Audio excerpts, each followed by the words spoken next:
मार गिराने में सफलता हासिल हुई सर। और इसी तरह इसी कार्यक्रम में सर लगातार हम लोग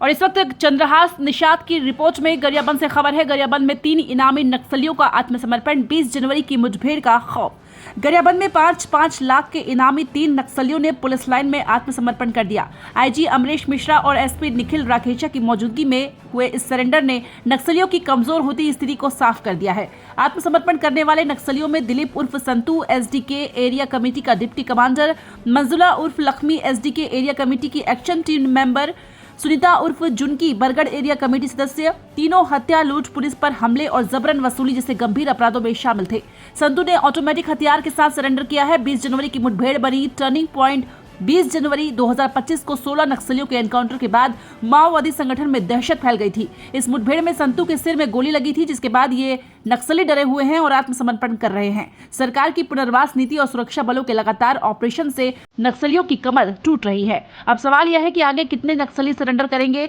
या मुठभेड़ में ढेर होंगे।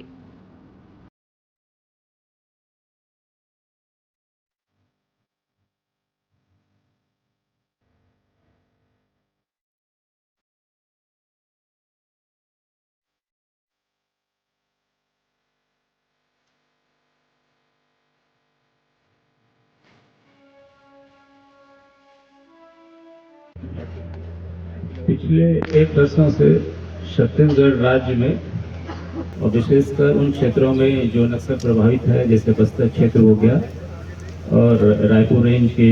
जो जिले हैं धमतरी और गरियाबंद, जहां पे नक्सलियों की गतिविधि है, उसको लेके एक विशेष रणनीति के तहत कार्य शुरू हुआ और उसके कारण से बस्तर क्षेत्र में एवं अन्य क्षेत्रों में नक्सलियों के विरुद्ध एक कारगर कार्रवाई सुरक्षा बलों के द्वारा की गई और साथ साथ में सुरक्षा बलों के साथ साथ में इन क्षेत्रों में जो विकास के कार्य होने थे उनके ऊपर भी ध्यान दिया गया। बेसिकली जो सुरक्षा बलों का जो मेन मकसद है कि माओवादियों का, नक्सलियों का संपूर्ण इकोसिस्टम को ध्वस्त किया जाए और इसी रणनीति के तहत कार्रवाई की जा रही है। और इसमें न केवल सुरक्षा बलों के द्वारा ऑपरेशन, बल्कि जो आम जन हैं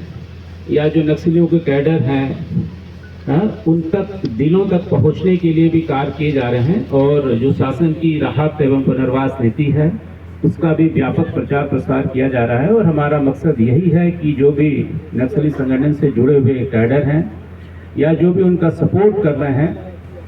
हमारे उनसे यही अपेक्षा रहती है कि वो राहत एवं पुनर्वास नीति का लाभ उठाएं और शासन की मुख्यधारा में जुड़कर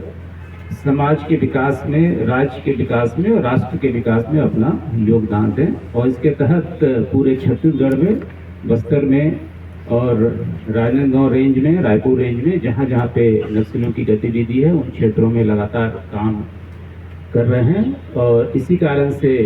आपने देखा होगा कि हाल ही के दिनों में यहाँ पे गरियाबंद जिले में यहाँ के जो आईजी हैं, रायपुर रेंज के आईजी श्री अमरेश मिश्रा और जो यहाँ के एसपी हैं और यहाँ पे जो सीआरपीएफ का जो बल तैनात है, सभी के समन्वित प्रयास के कारण बहुत एक अच्छी सफलता, जिसको कि एक बहुत बड़ी सफलता, जिसमें कि एक सेंट्रल कमेटी मेंबर भी मारा गया, साथ में अन्य महत्वपूर्ण कैडर मारे गए और बहुत सारे हथियार, गोला बारूद, अन्य सामान बरामद हुए हैं। तो मैं कह सकता हूँ कि जो सुरक्षा बलों के द्वारा पिछले 1 वर्षों से अधिक समय में जो रणनीति अपनाई गई है, ऑपरेशन के साथ साथ लोगों को समाज में मुख्य धारा से जुड़ने के लिए, बेसिकली नक्सली कैडर को, उसी का परिणाम है कि आज गरियाबंद जिले में 3 महत्वपूर्ण नक्सलियों ने, जिसमें कि एक एसडीके जो डिविजनल कमेटी है उसका जो डिप्टी कमांडर है, साथ में 2 एरिया कमेटी मेंबर्स जो कि इस क्षेत्र में काफ़ी दिनों से सक्रिय थे और साथ ही साथ जो पिछले दिनों यहाँ पे मुठभेड़ हुई थी उस मुठभेड़ की घटना में भी शामिल थे, उनके द्वारा आज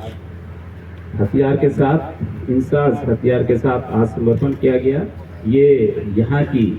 पुलिस के लिए, यहाँ के जो पूरे सुरक्षा बल हैं, इनके समन्वित प्रयासों का ये परिणाम है। इसके लिए मैं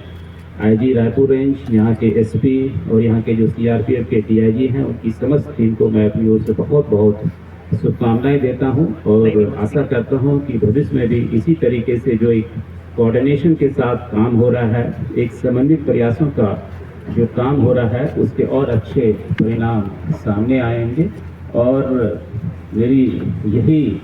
आशा है कि इस क्षेत्र में जो नक्सलियों की गतिविधि जो थोड़ी बहुत क्षेत्रों में सीमित रह गई उसको संपूर्ण रूप से हम खत्म कर पाएंगे